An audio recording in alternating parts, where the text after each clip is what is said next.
Olá, chegou a hora de você ficar ainda mais informado. Confira os destaques desta edição.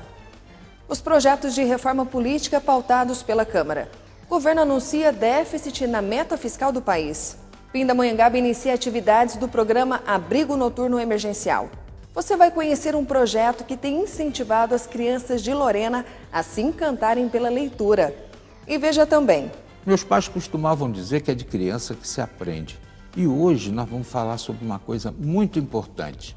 Desde criança a gente deve ensinar os nossos filhos a praticarem educação financeira. Nós estamos recebendo a Andressa Manfredini, ela com a Cineide Maria de Oliveira Cerveni, escreveram uma obra muito interessante que eu recomendo a você, em Educação Financeira na Família. E nós vamos falar sobre esse tema aqui, já já. Você confere essas e outras informações no Repórter Setorial que começa agora.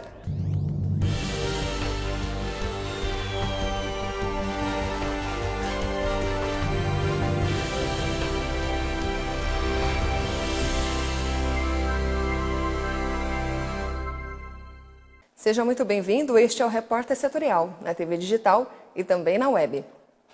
Segundo o IBGE, o setor de serviços registrou crescimento em junho em comparação com o mês de maio. Foi a terceira alta seguida do setor. 1,3%. Este foi o crescimento em junho do setor de serviços, de acordo com o IBGE. Essa foi a terceira alta seguida. Em maio, ela havia sido de 0,5%. Mas este resultado não foi suficiente para tirar do vermelho o setor mais importante da economia brasileira. No semestre, os serviços ainda acumularam queda de 4,1%. Em 12 meses, caiu para 4,7%. O número de junho ficou influenciado principalmente pelo desempenho das atividades turísticas, que cresceram 5,3% em comparação ao mês anterior. De acordo com o IBGE, o setor de serviços tem comportamento variável. As atividades de alojamento e transporte aéreo cresceram no mês por conta do turismo de negócios, que costuma beneficiar especialmente São Paulo e o Distrito Federal. Serviços prestados às famílias e de transportes, os dois setores ficaram com 1%. O número ainda contou com alta de serviços profissionais administrativos e complementares. O único recuo ficou por conta dos serviços de informação e comunicação, com queda de 0,2%. Um projeto realizado nas escolas de Lorena tem levado para dentro das salas de aula propostas pedagógicas que têm encantado as crianças. O projeto leva o nome de Leitura Simultânea. Veja. Era uma vez um dia de aula especial, em que a atenção estava toda voltada a ouvir novas histórias. Eles só conheciam da bandeira nos dias de feriado nacional, quando hasteavam a bandeira da escola. Será que foram as árvores que inventaram os passarinhos ou os passarinhos que inventaram as árvores? Nessa escola municipal de Lorena, uma vez por semestre, os alunos participam de um projeto chamado Leitura Simultânea. Cada professor seleciona uma história que lerá para as crianças, elabora um cartaz propaganda com a capa do livro e a resenha para que os alunos possam fazer suas escolhas. A gente prepara os professores primeiro, porque eles têm que escolher livros, leituras que vão encantar as crianças. E as professoras também se envolvem bastante, porque são elas que vão fazer a leitura e para os outros alunos, não são os dela. Então, elas se preparam para isso. Eu acho que incentiva bastante o encantamento pela leitura. As crianças escolhem os contos que querem ouvir, porém sem saber qual professor fará a leitura da história. Depois desse momento que os alunos escutam as histórias, eles voltam para sua sala de origem e lá, junto com a professora e com seus colegas, eles discutem sobre a história que escutaram. O objetivo do projeto é despertar nas crianças o interesse pelos livros e o resultado tem sido positivo. A minha história que eu ouvi foi de um sapo dentro de um saco.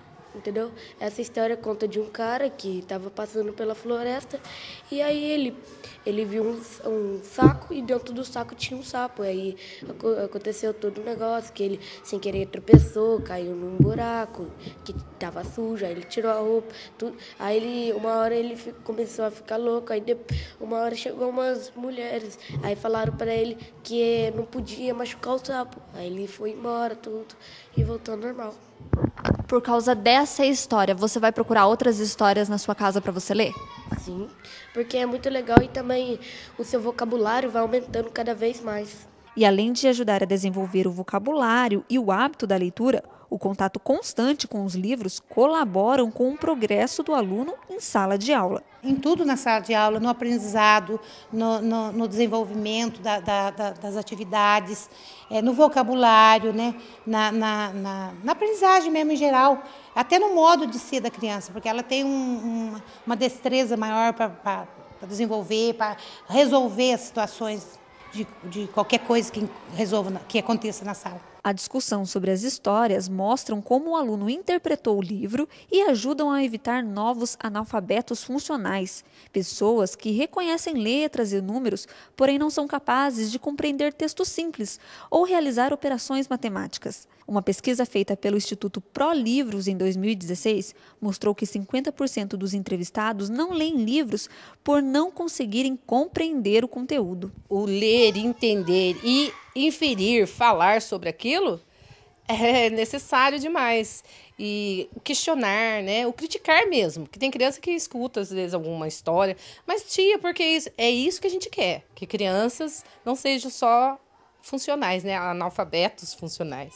E sim crianças que falem. A leitura simultânea estimula os alunos e as professoras também. Assim, o livro que eu li para eles, A Menina Bonita do Laço de Fita, que trata as diferenças. Nessa história eu acabei aproveitando para trabalhar a diferença, né, de cor e tudo mais, e produtos também do nosso Brasil, né, como o café, o feijão preto e a jabuticaba. Depois de adiar 2 vezes, o governo anunciou a nova meta fiscal do país. Um rombo de 159 bilhões de reais. A equipe econômica de Temer justifica o déficit pela queda da inflação e ainda afirma que essa é a única forma de não precisar aumentar mais impostos. Para ficar no azul é simples, é só gastar menos do que se ganha, isso em qualquer orçamento familiar. Quando se trata do governo, a base do cálculo é a mesma, mas as variáveis que influenciam a conta acabam não tornando as coisas tão fáceis assim. A equipe de Michel Temer tinha colocado na ponta do lápis as entradas de caixa, que são basicamente os impostos arrecadados, subtraindo todos os gastos públicos. O resultado fechava no negativo, em 139 bilhões de reais. Mas, segundo o governo, a conta mudou. A arrecadação foi tão baixa que, mesmo com os vários cortes de gastos, o rombo vai ser maior ainda, 150 bilhões de reais negativos. O ministro da Fazenda, Henrique Meirelles, disse que o motivo pelo qual a meta fiscal teve que ser revista é bom e demonstra uma recuperação da economia. Esta é a primeira vez que estamos falando em uma revisão, mas que não é, ao contrário também de outras oportunidades, não é por um aumento de despesa, é por uma queda de arrecadação, produto de uma situação que tem um lado muito positivo para o país, que é uma inflação abaixo da meta. Inflação abaixo da meta é bom para o país, porque ajuda a estabilizar a expectativa de preços, diminui a inércia da inflação, tudo isso. Só que ela é ruim para a arrecadação fiscal. Então só isso representa aí uns 20 bilhões de reais de queda de arrecadação. Mas a razão que levou à queda da inflação não é tão boa assim. Mesmo com o aumento de impostos do PIS/COFINS sobre os combustíveis e a alta da conta de luz por conta da bandeira tarifária, a arrecadação foi baixa por causa do pouco movimento da economia. Com o desemprego nas alturas, as pessoas compram menos e aí o governo arrecada menos impostos.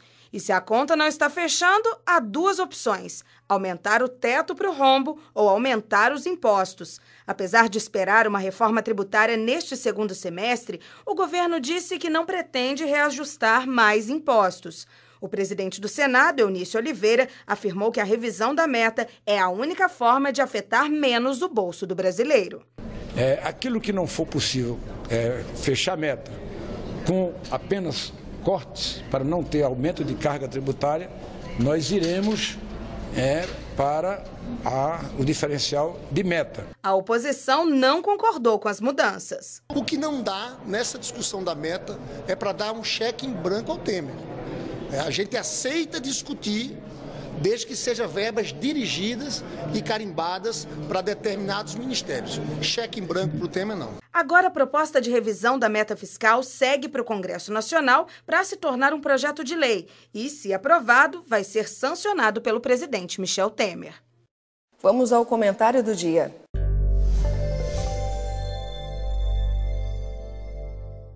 Amigos, ou respeitamos a liberdade religiosa ou então rasgamos a Constituição. E, nesse sentido, o Tribunal Superior do Trabalho garantiu à trabalhadora adventista o direito de voltar a trabalhar para o Departamento de Estradas de Rodagem de Minas Gerais, de onde foi demitida sob alegação de justa causa por ter ela recusado a trabalhar no sábado, alegando convicção religiosa. E é uma decisão importante, porque realmente firma essa posição de que o adventista tem o direito de dedicar a Deus o sábado, né? O Shabat, que vai do surgimento da primeira estrela no céu na sexta-feira até o surgimento da primeira estrela no céu no sábado. A defesa do DR foi muito terrível, né? Porque diz que a funcionária forjou situações, que a funcionária elucubrou com relação, desrespeitosamente, né? E com isso o tribunal firmou posição.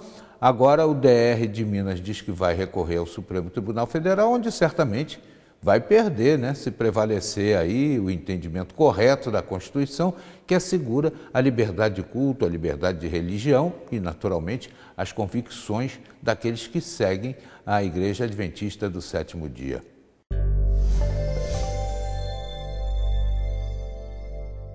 Conheça as mudanças no salário mínimo no próximo bloco. Continue conosco, voltamos já.